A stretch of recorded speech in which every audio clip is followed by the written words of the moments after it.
ఓం నమో వెంకటేశాయ. ప్రతిరోజు మిమ్మల్ని పలకరిస్తున్న శుభోదయం కార్యక్రమానికి స్వాగతం. హరి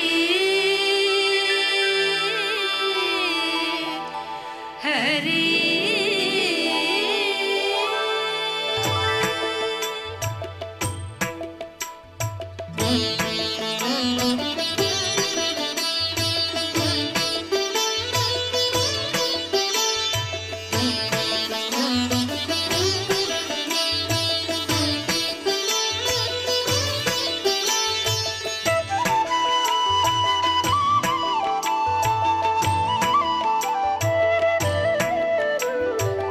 జగజ్జాలపాలం కనత్కంఠమాలం శరచ్చంద్రపాలం మహాదైత్యకాలం నభో నీలకాయం దురావారమాయం సుపద్మాసహాయం భజేహం భజేహం. జగజ్జాలపాలం కనత్కంఠమాలం శరచ్చంద్రపాలం మహాదైత్యకాలం నభో నీలకాయం దురావారమాయం సుపద్మాసహాయం భజేహం భజేహం.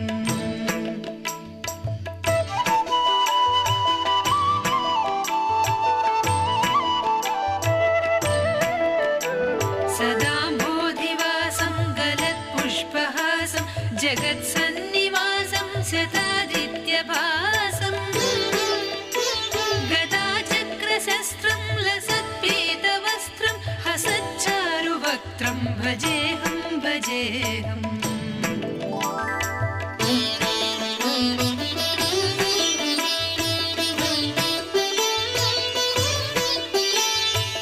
రమాకంఠహారం శృతివ్రాతసారం జలాంతర్విహారం ధరాభారహారం చిదానందరూపం మనోజ్ఞస్వరూపం ధృతానేకరూపం భజేహం భజేహం.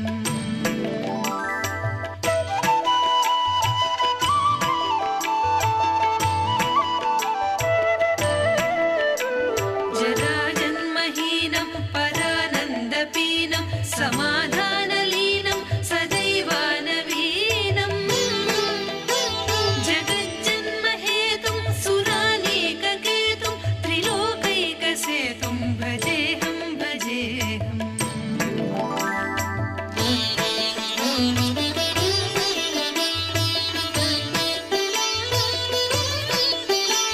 కృతాంనాయగానం ఖగాధీశయానం విముక్తేర్నిదానం హరారాతిమానం స్వభక్తానుకూలం జగద్వృక్షమూలం నిరస్తార్థశూలం భజేహం భజేహం.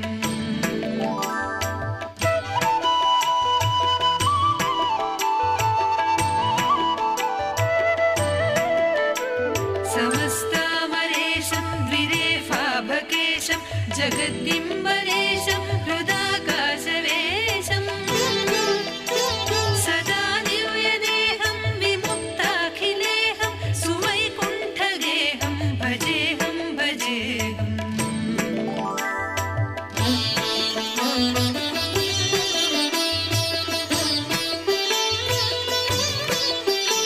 సురాలీ బలిష్టం త్రిలోకీ వరిష్టం గురూణాంగరిష్టం స్వరూపైకరిష్టం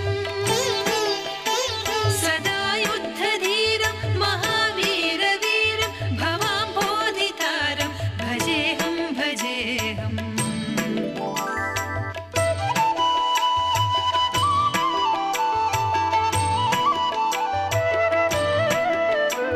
రమావామభాగం తలాలగ్ననాగం కృతాధీనయాగం గతారాగరాగం మునీంద్రైః సుగీతం సురైః సంపరీతం గుణౌఘైరతీతం భజేహం భజేహం. ఇదం యస్తు నిత్యం సమాధాయ చిత్తం పఠేదష్టకం కష్టహారం మురారేః స విష్ణోర్విశోకం ధ్రువం యాతి లోకం జరాజన్మశోకం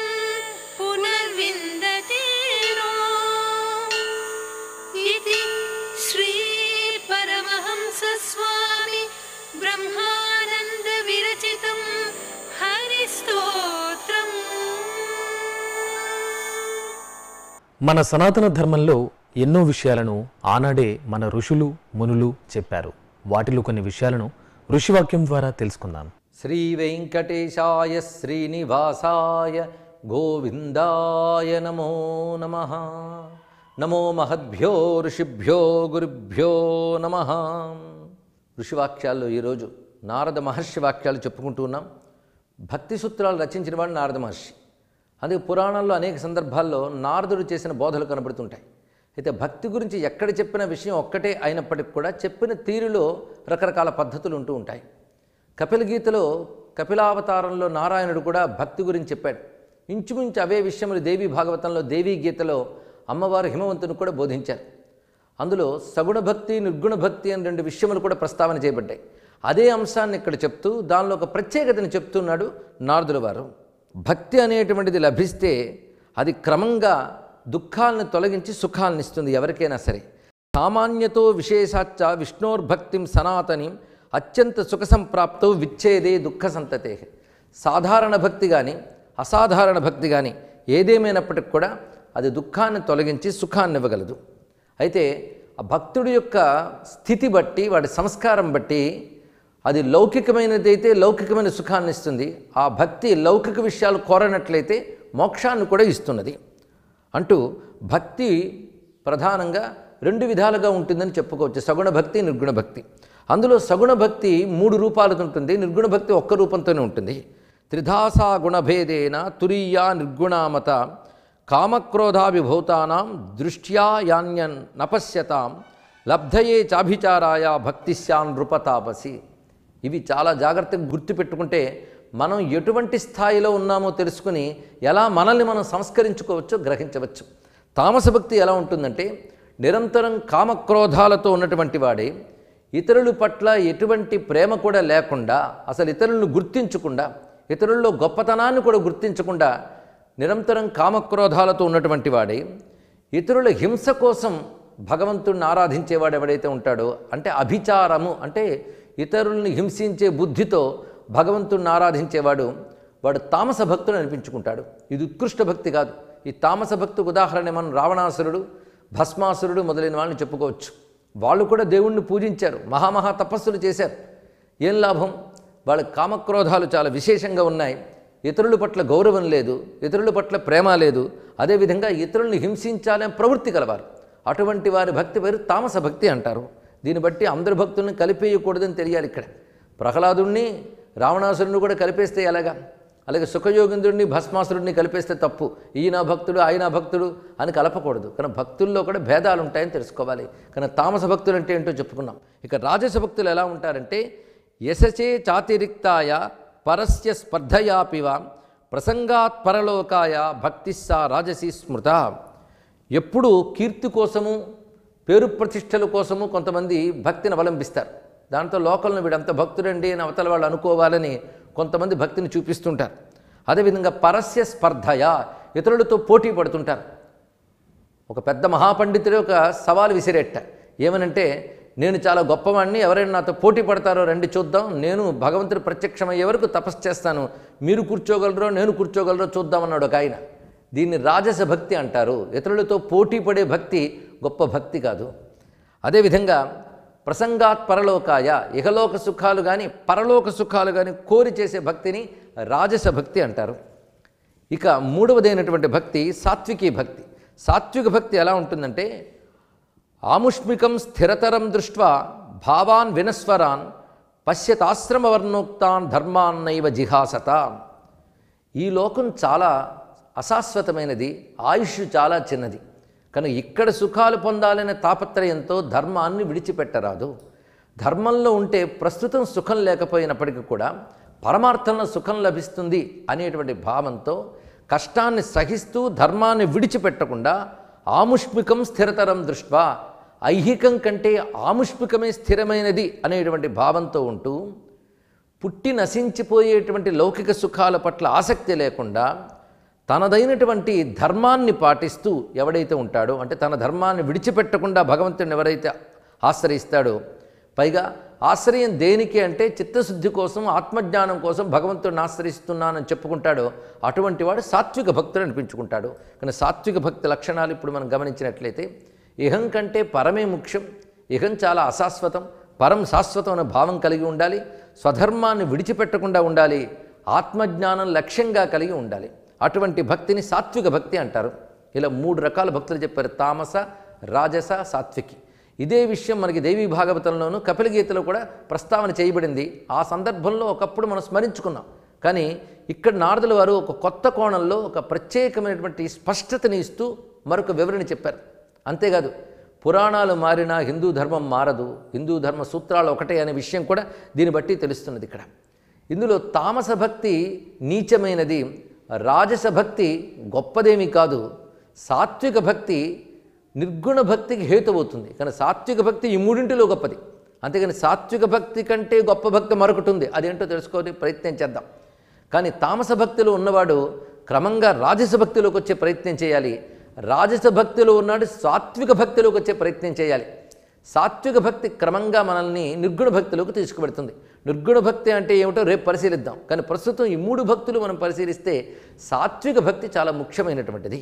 అంటే ఇహంపై పెద్ద ఆశ లేకుండా పరమే ప్రధానమని భావిస్తూ స్వధర్మాన్ని విడిచిపెట్టకుండా ఆత్మజ్ఞానం కోసం భగవంతుడిని ఎవడైతే ఆశ్రయిస్తున్నాడో వాడు సాత్విక భక్తుడు. ఇది గ్రహించగలిగితే వాడు ఉత్తముడవుతాడు. కనుక 3 భక్తుల్లో సాత్విక భక్తి తెచ్చుకోవాలి. కానీ సహజంగా సాత్విక భక్తి అందరికీ రాదండి. కొందరు తామస భక్తులు ఉంటారు, చాలామంది రాజస భక్తులు ఉంటారు. ఎక్కువ పటాటోపాల కోసమో లేదా ఏదో కోరికల కోసమో భక్తి పొందిన వాళ్ళు చాలామంది ఉంటారు. కానీ చిత్తశుద్ధి కావాలి, ధర్మంలో ఉండాలి, భగవంతుడు సంతోషించాలనుకునే సాత్విక భక్తులు చాలా అరుదు. కనుక ఇది విన్న వెంటనే మనం తెలుసుకోవాల్సింది, ఒకవేళ తామస భక్తులు మనం ఉన్నామని మనకు తెలిస్తే, అంటే కామక్రోధాల్లో ఉంటూ ఇతరులను హింసించాలని బుద్ధితో కూడిన భక్తి ఉంటే దానిపై యావగింపు పొంది రాజస భక్తి తెచ్చుకునే ప్రయత్నించాలి.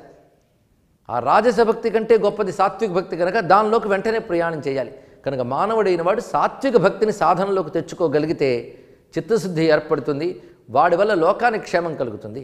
కనుక సాత్విక భక్తి నేరుగా ముక్తిని ఇవ్వకపోయినా ముక్తికి సహకారి భక్తి అవుతుంది. కనుక నేరుగా ముక్తినిచ్చే భక్తి ఏది? దానినే 4వ భక్తి అంటారు. దీనికి తురీయ భక్తి, నిర్గుణ భక్తి అని పేరు. అదంటే ఏమిటో నారదుల వారు ఇంద్రజుమ్నునికి వివరిస్తూ ఉన్నారు. దాన్ని రేపు తెలుసుకుందాం. సర్వం శ్రీ జగన్నాథ చరణారవిందార్పణమస్తు. పరమాత్మ స్వరూపమైన కాలంలో ఒక్కో మాసానికి ఒక్కో విశిష్టత ఉంది. మనం వైశాఖ మాసంలో ఉన్నాం కనుక వైశాఖ మాసం వైశిష్ట్యాన్ని కొంత తెలుసుకుందాం. నమోస్త్వనంతాయ సహస్రమూర్తయే సహస్రపదాక్షి శిరోరుబాహవే సహస్రనామ్నే పురుషాయ శాశ్వతే సహస్రకోటి యుగధారిణే నమః. అనంతమైన అతి పవిత్రమైనటువంటి కాల ప్రవాహంలో సాక్షాత్తు శ్రీ మహావిష్ణువు యొక్క అమూర్త రూపమైనటువంటి ఈ కాలంలో మనం ఈ ప్రస్తుత విలంబినామ సంవత్సరంలో చైత్రమాసాన్ని చక్కగా జరుపుకుని భక్తి తత్పరతతోటి శ్రద్ధాయుక్తులతో ఇప్పుడు వైశాఖ మాసంలో ప్రవేశిస్తున్నాం. పున్నమి నాడు విశాఖ నక్షత్రయుక్తంగా చంద్రుడు కనబడేటువంటి మాసానికి వైశాఖ మాసము అని వ్యవహారం. ఇక్కడ మనం గమనించదగినటువంటి అనేక విషయాలు ఉన్నాయి. చైత్రమాసం తర్వాత అంత ప్రశస్తమైనటువంటి మాసం ఈ వైశాఖ మాసం. ఎన్నో రకాలైనటువంటి పర్వదినాలు, ఎన్నో రకాలైనటువంటి వ్రతాలు, అదేవిధంగా ఎన్నో జయంతులు. ఈ వైశాఖ మాసంలో నారాయణుని మనం అనంతునిగా కీర్తిస్తూ ఉంటాం అన్నమాట. ఆ అనంతునిగా కీర్తించేటువంటి ప్రయత్నంలో మనం ఈ విష్ణు స్తుతులను చేసుకునేటువంటి సందర్భంలో చాలా ప్రశస్తమైనటువంటి శ్లోకం నమోస్త్వనంతాయ సహస్రమూర్తయే సహస్రపదాక్షి శిరోరుబాహవే అనంతాయ నమః అని ఈ శ్లోకంలో ప్రారంభిస్తున్నాం. అనంతుడు అంటే ఎవరంటే నాంతం యస్య మహిమ్నః అవధేశ్చ వర్తతే సహ అనంతః అని. ఎవని యొక్క మహిమకి కానీ శరీర అవధికి కానీ అంతం లేదు, ఆయన అనంతుడన్నమాట. కనుక అటువంటి అనంతుని నేను ఆయనకు ప్రణమిల్లుతున్నాను అని. సహస్రమూర్తయే, సహస్ర శబ్దం అంటే 1000 రూపాలు కలిగినటువంటి వాడట ఆయన. అంటే ఆ 1000 అంటే 999 తర్వాత వచ్చేటువంటి 1000వ సంఖ్య కాదు, అది లెక్కలేనన్ని రూపాలని. సహస్ర పాదాక్షి శిరోరుబాహవే, అదేవిధంగా పాదములు వేలాది పాదములు, కన్నులు వేలాది కన్నులు, శిరస్సులు వేలాది శిరస్సులు, బాహువులు వేలాది బాహువులు, ఇలాగా అనంత సంఖ్యాకమైనటువంటి రూపాలతోటి ఆకృతులతోటి విలసిల్లేటువంటి మూర్తి. ఆ స్వామిని మనం ఆ విధంగా భావించుకోవాలి. అంటే ప్రపంచం అంతా సర్వవ్యాపిగా ఆయన మనకు కనబడుతూ ఉంటారన్నమాట. నమోస్త్వనంతాయ సహస్రమూర్తయే సహస్రపదాక్షి శిరోరుబాహవే సహస్రనామ్నే పురుషాయ శాశ్వతే. సహస్రనామనే వేలాది నామములు. పురుష అంటే పురిచేతే ఇది పురుష. సమస్త విశ్వ శరీరంలో కూడా విశ్రాంతి తీసుకునేటువంటి ఏకైక చైతన్య స్వరూపం ఆయన. అందుకని ఆయనకు పురుష శబ్దం చేత వ్యవహారం. అందుకని సహస్రనామని పురుషాయ శాశ్వతే, శాశ్వతుడు ఆయన.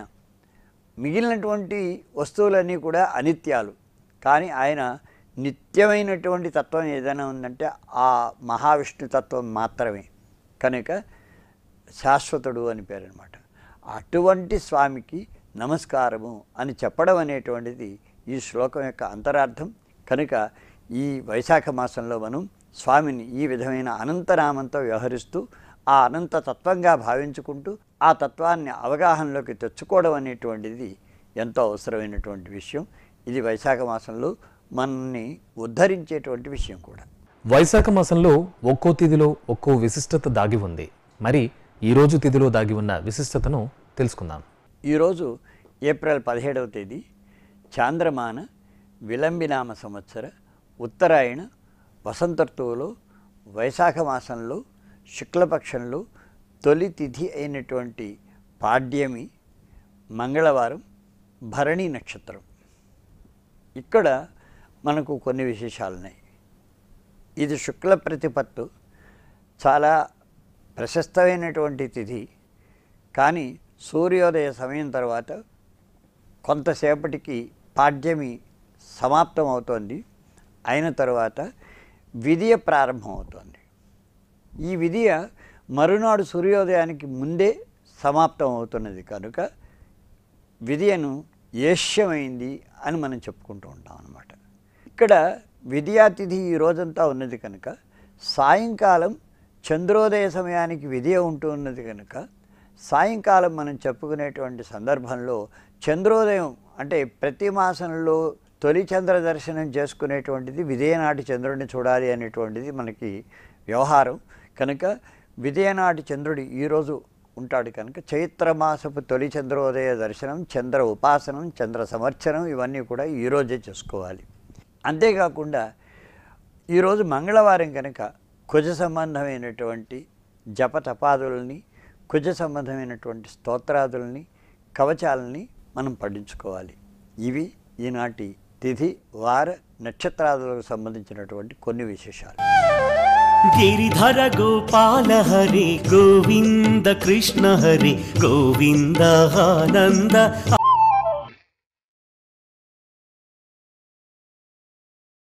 గోపాల నమో నమో గోవింద నమో నమో. ఆ గగనం ఈ భువనం సర్వం హరియే, సర్వం హరియే. ఆనందదాయకం గిరిధర గోపాల హరి గోవింద కృష్ణ హరి.